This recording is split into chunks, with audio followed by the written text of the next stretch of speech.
पहली बार कोई पत्नी अपने पति के लिए नागिन बन जाती है। दरअसल 17 जुलाई सुबह की बात है। दामिनी अच्छे से नहा धो के तैयार होकर अपने पति को जगाने चाय का कप लेकर पति के कमरे में जाती है। वो कई बार आवाज़ लगाते हुए उठाने की कोशिश करता है। उस पर अरुण उसे जवाब नहीं देता, तो वो कप साइड में रखती है और सोचते हैं कि क्यों ना चादर हटा के अरुण को जगाए। जैसे वो चादर हटाती है, जो देखती है ना, वो शॉक्ड हो जाती है और वहीं रोने लगती है। बिना समय गवाए सबसे पहले वो अपने सास ससुर को फ़ोन करती है और उनसे कहती है कि अरुण को सांप काट लिया है, उसे हॉस्पिटल लेके जाना है और जितना जल्दी हो सके आप लोग यहाँ पहुँच जाओ। वो आसपास के लोगों से मदद लेती है और अरुण को हॉस्पिटल लेके जाती है। वहाँ डॉक्टर ने उसे मृत घोषित कर देते हैं। वहाँ पर पुलिस और अरुण की पत्नी दामिनी और जो आसपास के लोग थे, सब लोगों ने देखा कि अरुण की नेचुरल डेथ हुई। लेकिन माँ ने कहा मेरे बेटे की मौत सांप काटने की वजह से नहीं हुई, रीज़न कुछ और है। वो पुलिस वालों के पास जाती है और उनसे कहती है कि मेरे बेटे का पोस्टमार्टम होना चाहिए और ये जिद करने लगती है। लेकिन वहीं उनकी बहू यानी अरुण की पत्नी दामिनी कहती है कि माँ जी, आपने देखा कि अरुण को सांप काटने की वजह से उसकी मौत हो गई, तो फिर पोस्टमार्टम कराने से क्या फ़ायदा। लेकिन माँ जिद करने लगती है। माँ के जिद के आगे पुलिस वाले हार जाते हैं और उसके बाद वो अरुण का शव पोस्टमार्टम के लिए भेज देते हैं। पोस्टमार्टम के बाद जो पता चलता है ना, वो वहाँ अरुण के माता पिता और उनके परिवार वालों, यहाँ तक कि पुलिस की टीम जो जांच कर रही थी, सबको हिला के रख दिया। दरअसल अरुण और दामिनी एक दूसरे से प्यार करते हैं और आज से लगभग 7-8 साल पहले दोनों ने लव मैरिज की थी।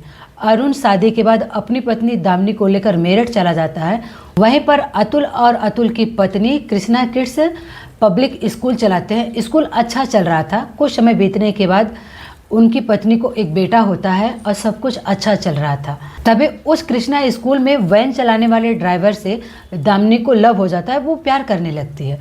वहीं दामिनी और ड्राइवर के अफेयर के बारे में जब अतुल को पता चलता है, फिर वो हमेशा अपने पत्नी को हर चीज़ पे रोकता टोकता और वैन ड्राइवर से बात करने नहीं देता था।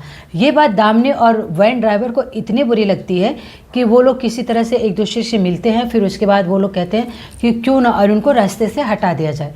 फिर वैन ड्राइवर किसी सपेरे को फ़ोन करता है और उनसे बातचीत करता है। 5 लाख रुपए देके तय करते हैं और दामिनी सपेरे से पूछती है कि ऐसा सांप लाना जो एक बार डसने के बाद आदमी की मौत हो जाए। फिर उसके बाद 16 जुलाई की रात में दामिनी और दामिनी के पति और बच्चों के साथ डिनर कर रही थी। डिनर करते समय दामिनी अपने पति के गिलास में 15 से 16 गोली नींद की डाल देती है।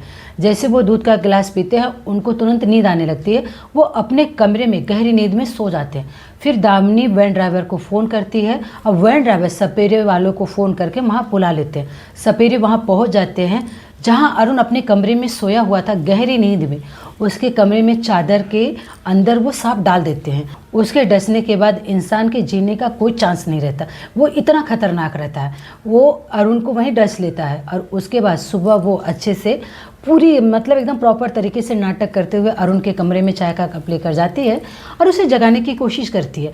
और अरुण जब नहीं उठता, फिर वो चद्दर हटा के जब देखती है सांप, तो उसके पैरों तले ज़मीन खिसक जाते हैं और वो वहीं ज़ोर ज़ोर से रोने लगती है। वो लोगों से कहने लगी कि देखो, इनको सांप काट लिया और बगल में वो सांप मौजूद है।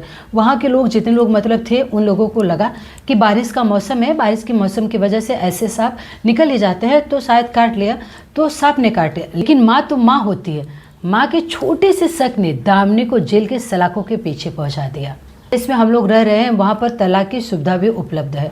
अगर पति पत्नी के बीच नहीं बन रहा है तो वो प्यार से आसानी से बातचीत करके एक दूसरे से तलाक लेकर अलग रह सकते हैं। बाकी दामिनी जैसे इच्छाधारी नागिन के बारे में आपकी क्या राय है? कमेंट बॉक्स में अपनी राय जरूर रखना। जय हिंद, जय भारत।